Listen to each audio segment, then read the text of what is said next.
1년에 보면 두 번의 감사의 절기가 있습니다. 한 번은 작은 감사이고 또 한 번은 큰 감사입니다. 큰 감사는 우리가 추수감사주일 때 우리가 1년 동안 하나님께서 우리에게 베푸르신 그 은혜들을 생각하면서 이렇게 우리에게 주신 은혜들에 대해서 감사하는 큰 감사의 절기이고, 그리고 또 하나는 이제 오늘 우리가 맥주 감사주일인데 이 시기는 작은 감사의 절기입니다. 맥주절이라고 하는 절기는 풍족한 가운데 드리는 절기가 아닙니다. 오히려 이렇게 추수가 있기 전에 그 어려운 춘궁기를 지나면서 그 겨우겨우 이렇게 끼니를 때우는 그 시간들을 지내면서 그 어려운 시절에도 우리를 지켜주시고 또 우리와 함께 하시고 여기까지 인도하신 하나님께 보리 추수를 하며 이 시간을 이어갈 수 있도록 주신 은혜를 감사하는 절기가 바로 이 맥주 감사절입니다. 여러분, 우리 지난 반년을 돌아보게 되면 때로는 우리의 가정 가운데도 정말 어려운 일들, 마치 외로움과 괴로움의 골짜기, 눈물의 골짜기를 지나갈 때도 있었을 것입니다. 그렇지만 그때에도 언제나 우리와 함께 하신 그 하나님을 기억하는 날이 바로 이 작은 감사의 절기입니다. 우리가 작은 것에 감사할 때 하나님께서 우리의 이 작은 감사의 고백을 들으시고 우리의 삶 속에 더 큰 감사로 충만케 하시는 은혜를 허락해 주실 줄 믿습니다. 언제나 우리와 함께 하시는 그 주님을 찬양하며 살아가는 우리 모든 믿음의 가족들이 되시기를 바랍니다. 얼마 전에 마음에 와닿는 한 글을 읽었는데 그 내용을 제가 잠깐 소개를 하면, 마리아 앤더슨이라고 하는 사람이 있었습니다. 이 사람은 흑인 최초로 오페라 가수가 된 사람이었습니다. 미국이 기억하는 가장 위대한 성악 가운데 한 사람이 바로 이 사람이었습니다. 그런데 이 마리아 앤더슨은 어렸을 적에 아주 가난한 가정에서 태어나서 자라게 됩니다. 그리고 교회에서 성가대를 하면서 음악을 처음으로 접하게 됩니다.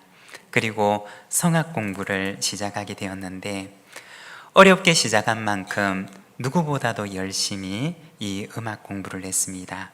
그리고 나중에는 뉴욕 필하모니 오케스트라의 협연자가 될 정도로 그의 음악은 성장을 했고, 그리고 뉴욕 맨하탄 홀에서 독창회를 할 정도로 사람들에게 알려지기 시작했습니다.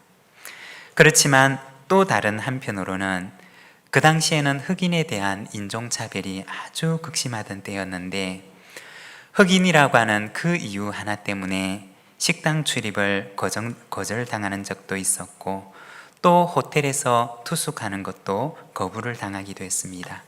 심지어는 한 번은 공연을 예정해 놓았는데, 그런데 그 공연에 발표하는 사람이 흑인이라고 하는 그 이유만으로 주최 측에서 그 공연을 취소시켜버리는 그러한 일을 경험하기도 했습니다. 공연이 취소되고 나서 실망에 가득 차 있는 그녀에게 그녀의 엄마가 찾아와서 위로를 합니다. 얘야, 우리가 은혜를 먼저 기억하자구나. 오늘 여기까지 온 것도 누군가의 은혜가 있었기 때문에 오지 않았니? 우리의 마음속에 은혜를 기억하자꾸나. 어머니의 그 말을 듣고서 용기를 낸 마리아 앤더슨은 말을 합니다. 그래, 홀에서 노래할 수가 없다면 어디서든지 하면 되지. 그리고는 워싱턴 기념관 광장에서 무료로 야외 공연을 하기로 합니다. 그리고 이 소식을 듣고서 공연하는 당일에는 7만 5천 명의 관중이 이 마리아 앤더슨의 노래를 듣기 위해서 그곳에 모였다고 합니다. 한 번은 지방에서 공연을 하기 위해서 갔는데 호텔의 한 구석에서 흑인 소녀 하나가 앉아 있는 것을 보게 되었습니다. 마리아 앤더슨이 찾아가서 그 어린 흑인 소녀와 얘기를 하는데, 실망한 흑인 소녀는 이렇게 얘기를 하더랍니다. 오늘은 마리아 앤더슨의 공연이 있는 날인데 저는 일을 해야 해서 가지를 못했어요. 대단히 실망할 표정을 가지고 이야기를 했습니다. 그러자 앤더슨은 이 소녀의 손을 꼭 잡고는 그 소녀만을 위한 노래를 그 앞에서 불러주었다고 합니다. 그제서야 그 소녀는 지금 자기 앞에서 노래하고 있는 이 사람이 마리아 앤더슨이라고 하는 사실을 알게 되었다고 합니다. 여러분, 누가 은혜의 삶을 살 수 있을까요? 누가 은혜를 베풀며 살아갈 수가 있을까요? 내가 은혜 받은 자임을 아는 사람만이 또한 은혜를 베풀며 살아갈 수가 있는 것입니다. 내가 지난날 받은 은혜들을 알고 또 그 은혜들을 세상 속에 베푸는 삶을 살아가는 저와 여러분, 우리 모든 믿음의 가족들이 되시기를 바랍니다. 오늘은 7월 첫째 주일입니다. 우리가 7월 한 달 동안에는 바울의 옥중 서신에 대해서 우리가 말씀을 함께 나누고자 합니다. 바울이 로마에서 재판을 기다리면서 가택연금 상태에 있을 때 그는 4개의 서신을 적게 됩니다. 그리고 그 서신을 빌립보 교회와 에베소 교회와 그리고 골로새 교회에 보내게 되는데, 골로새 교회에는 2개의 서신을 보내게 됩니다. 골로새서와 빌레몬서, 이 2개의 서신을 보내게 됩니다. 바울의 서신을 보게 되면 그의 몸은 자유를 억압당하고 그리고 갇힌 연금 상태에 있지만, 그러나 바울은 그 서신 속에서 기쁨을 이야기하고 감사를 이야기하고 또 충만을 이야기하고 용서를 말하고 있습니다. 그의 몸은 갇혀 있었지만 그러나 그의 서신을 보게 되면 그의 영은 갇히지 않고 하나님 안에서 무한한 자유를 누리고 있었음을 보게 됩니다. 여러분, 때로는 우리가 살아가는 삶 속에도 여러 가지 상황들이 우리를 에워싸고 둘러싸서 숨쉬지 못할 정도로 우리를 둘러쌀 때가 있지 않습니까? 그렇지만 예수 안에 오면 그 안에 참 자유를 누리게 될 줄로 믿습니다. 고린도후서 4장 7절에서 10절까지 말씀을 보면 바울은 이렇게 고백을 합니다. 우리 같이 한번 봉독하겠습니다. 우리가 이 보배를 질그릇에 가졌으니 이는 심히 큰 능력은 하나님께 있고 우리에게 있지 아니함을 알게 하려 함이라. 우리가 사방으로 우겨쌈을 당하여도 쌓이지 아니하며 답답한 일을 당하여도 낙심하지 아니하며 박해를 받아도 버림받지 아니하며 거꾸로 뜨림을 당하여도 망하지 아니하고 우리가 항상 예수의 죽음을 몸에 짊어짐은 예수의 생명이 또한 우리 몸에 나타나게 하려 함이라. 아멘. 바울의 서신을 보게 되면 바울은 말하기를 우리가 사방으로 우겨쌈을 당하여도 쌓이지 않고 답답한 일을 당해도 낙심하지 않고 거꾸로 뜨림을 당하지만 그러나 우리는 망하지 않습니다 라고 합니다. 왜 그러냐? 예수라는 보배가 내 안에 있기 때문입니다 라고 고백을 하는 것입니다. 사랑하는 여러분, 바울이 복음 안에서 경험했던 이 승리가 저와 여러분의 승리가 되기를 원합니다. 오늘 우리가 읽고 있는 이 빌립보서는 바울이 로마에서 연금 상태에 놓여 있을 때 빌립보 교회 성도들에게 보낸 편지입니다. 이 편지에서 바울은 먼저 기쁨에 대해서 이야기를 합니다. 그리고 감사에 대해서 말합니다. 그리고 빌립보 교회의 하나됨에 대해서 권면을 합니다. 여러분, 우리가 생각해 보면 바울이 기뻐할 수 있는 것이 무엇이 있었을까요? 바울이 그 속에서 감사할 수 있는 것이 무엇이 있었을까요? 그렇지만 질그릇 같은 그의 마음 속에 또 기쁨과 감사가 가능했던 것은 바로 그 어떤 보배보다 소중한 보배인 예수 그리스도라고 하는 보배가 그의 마음 속에 가득했기 때문이었던 것입니다. 그리고 그는 편지하기를 지금 마음이 하나가 되지 못하고 다툼과 분쟁 가운데 있는 빌립보 교회 성도들에게 여러분 하나가 되십시오.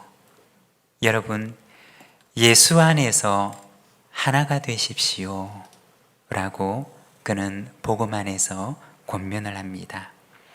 그리고 오늘 본문 5절에 보면 그는 이렇게 말합니다. 너희 안에 이 마음을 품으라. 곧 그리스도 예수의 마음이니. 여러분 안에 예수의 마음을 품으십시오 라고 권면을 합니다. 오늘은 짧은 시간 예수의 마음에 대해서 잠깐 우리가 말씀을 묵상하고자 합니다. 바울이 빌립보서를 통해서 빌립보 교인들에게 권면하고 있는 예수의 마음이라고 하는 것은 어떤 마음일까요? 그것은 바로 비움의 마음입니다. 5절에서 7절의 말씀입니다.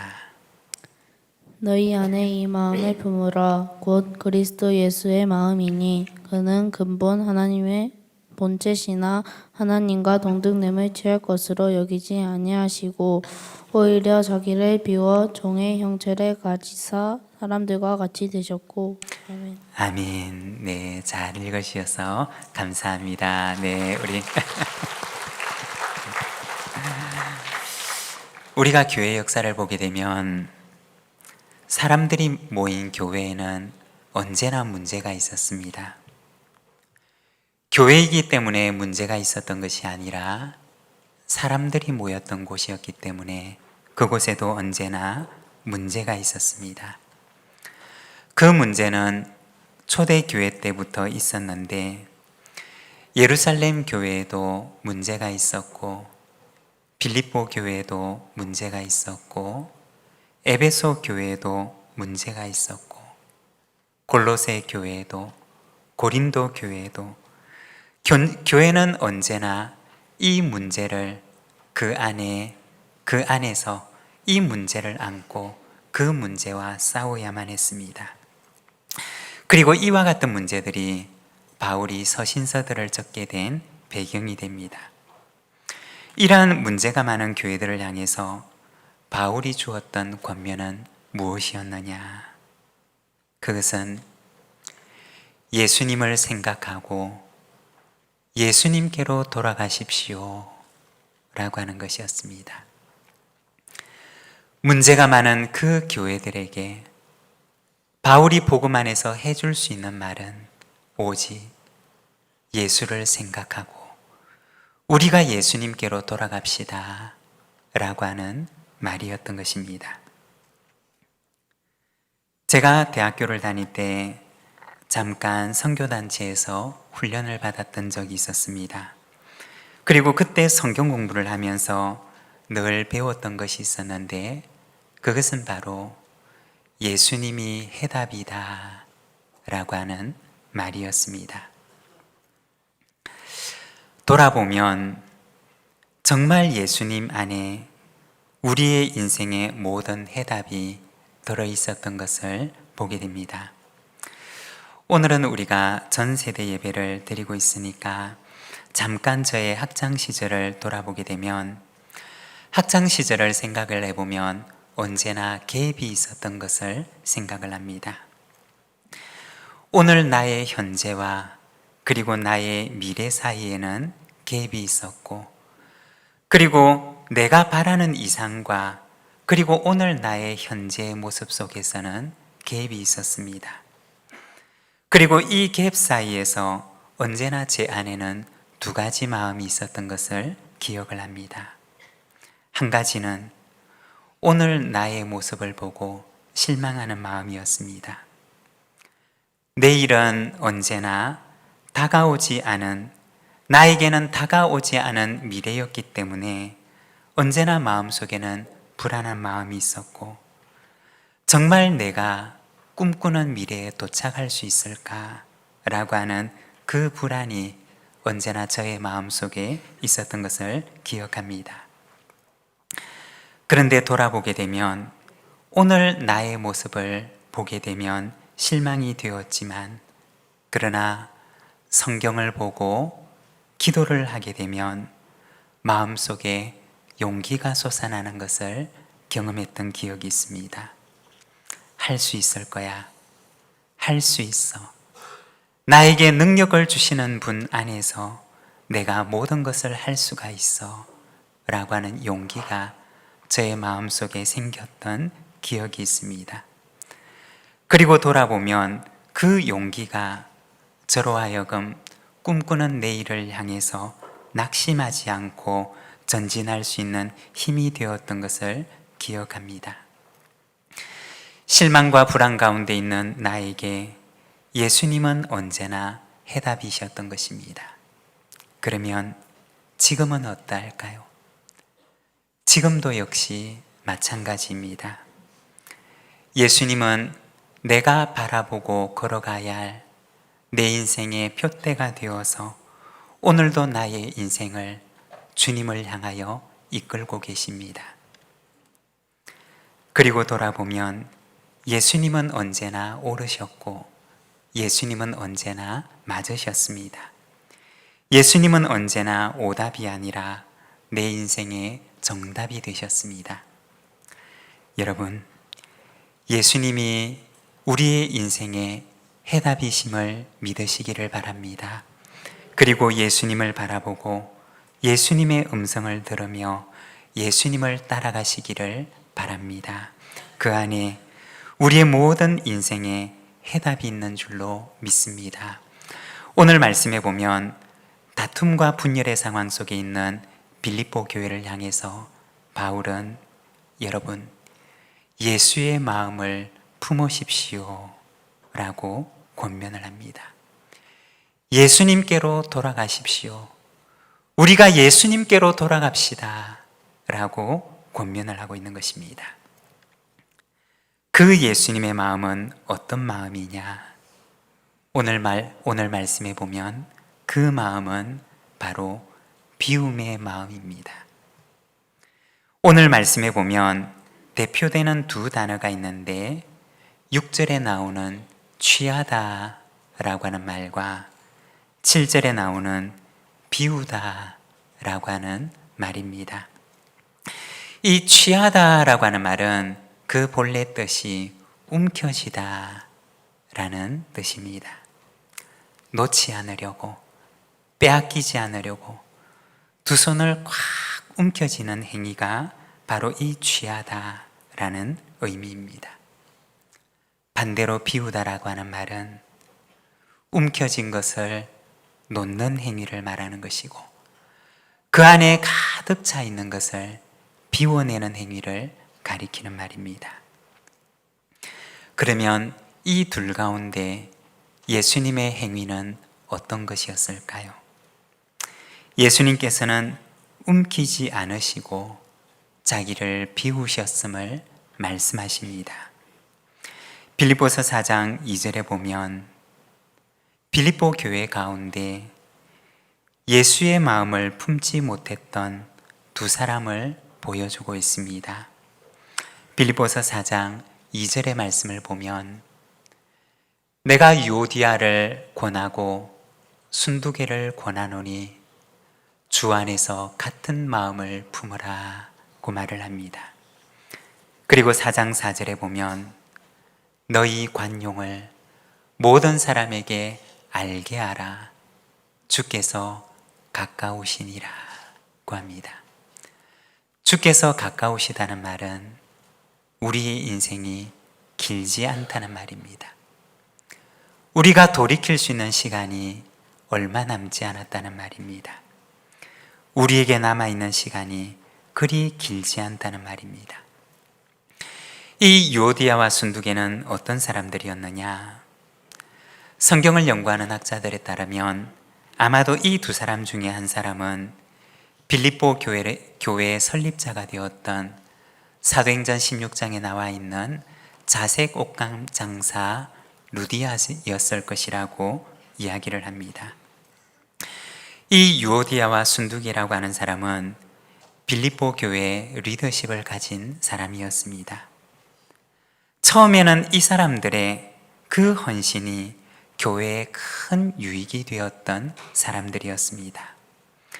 그런데 어느 순간부터인가 이들의 마음 가운데 내가 가지고 있는 생각, 내가 가지고 있는 고집, 내가 교회에서 차지하고 있는 위치, 나의 지위, 내가 움켜쥐고 놓지 못하는 것들이 이들의 마음 가운데 생기기 시작했던 것입니다. 그리고 그 순간부터 지난날 이들의 아름다운 헌신은 잊혀지게 되었고 교회에는 다툼과 분열을 가지고 오게 되었던 부담스러운 존재가 되었던 것입니다.